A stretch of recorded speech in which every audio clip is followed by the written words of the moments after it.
or he saw one incident on Mother's Day, and now it's a fact that encompasses every black person. That's racist. Listen, he's not. I didn't say everybody. But you made a book saying it. He's saying 20%. I didn't say everybody. It says in the first page in the book. It doesn't apply to everybody. It applies to most people in that culture. Chris, you're wrong. It's not 20%, bro. It's like 10%. Because you've done a scientific study.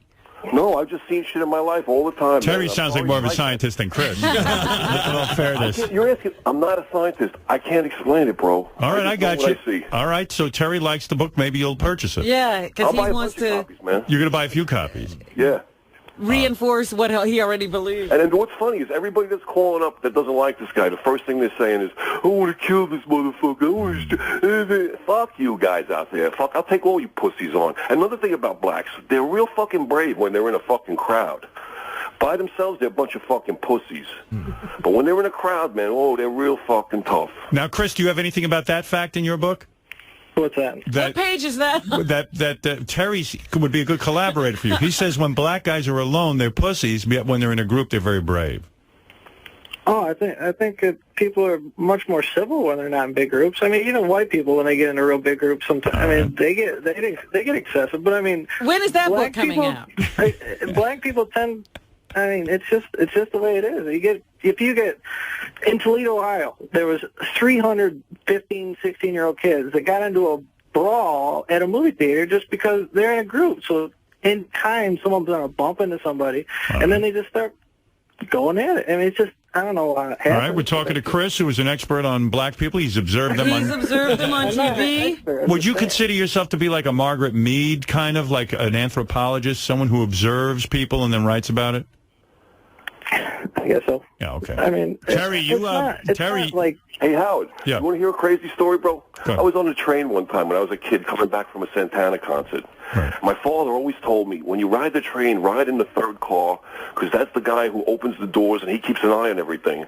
So ride in that car, this way nothing could happen to you. Right. So me and my friend were riding in that car, and there's nobody in the train. It's empty. 3 o'clock in the morning, number 6 train coming up from the South Bronx. There's a Spanish guy sleeping across from us. We're the only people on the train. All of a sudden, the door opens. 4 black kids get on the train. They surround the Spanish guy, and as the train pulls into the next station, they knock him in the head with a brick. The guy wakes up, and they start pulling the guy off the train, like carrying him off the train. So I jumped. Listen, man, I'm not a pussy. I jumped up, and some other guy jumped up, and we grabbed the guy's legs, and they had his upper body, and we had his legs. It's like tug of war. This a human tug of war. I swear to God, this really happened. We tried to pull the guy on the train. They tried to pull him off the fucking train. Eventually, they won. Now, listen what happens. The doors close. The train takes off.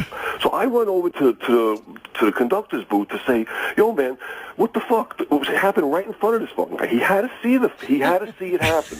Guess who walks out of the booth, Howard? Who? Big black conductor.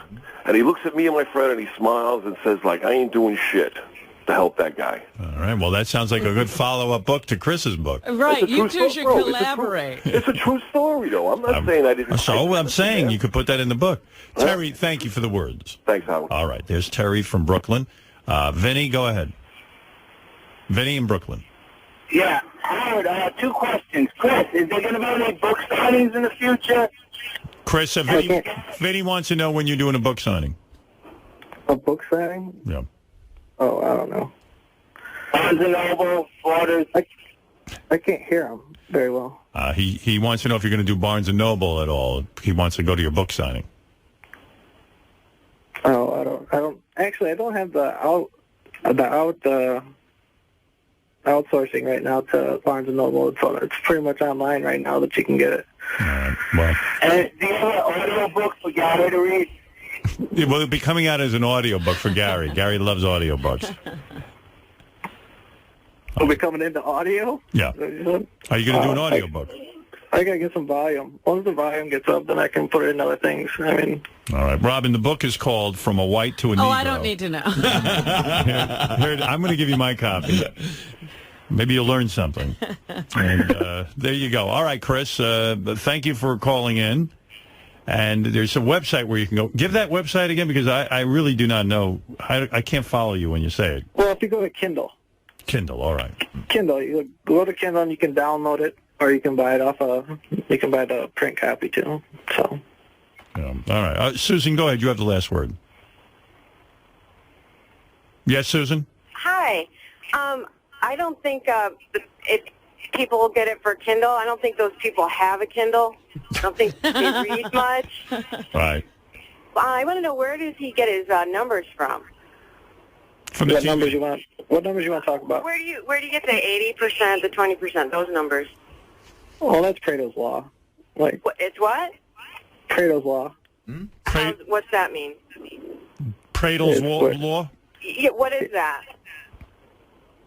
What is? That's where 20% of the people represent 80% of the other. What? Like 20. Like in Italy, like they did. Who cares? Jeff, go ahead. You're on the air.